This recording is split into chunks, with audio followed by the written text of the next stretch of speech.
వంశావళిలో వారి పేర్లు రాశారు. నీ బ్యాక్గ్రౌండ్ ఎలాంటిదైనా మన దేవుడు పక్షపాతం లేని దేవుడు అండి. కులాన్ని, మతాన్ని, ఆ యొక్క ఆర్థిక స్థితిని వేటిని చూడడు. నీ హృదయాన్ని, నా హృదయాన్ని దేవుడు చూస్తాడు.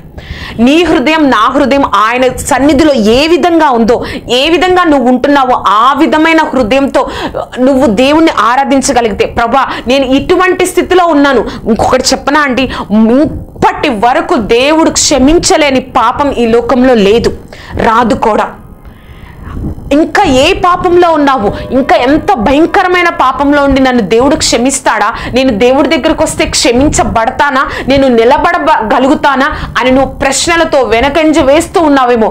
నువ్వు ఎటువంటి బ్యాక్గ్రౌండ్ ఉన్నా కూడా దేవుడు నీ తప్పులని రద్దు చేసి, దేవుడు నిన్ను ఆ యొక్క తప్పులని, ఆ యొక్క అన్యాయాన్ని, ప్రతిదాన్ని రద్దు చేసి నిన్ను ఆశీర్వదింపబోతున్నాడు.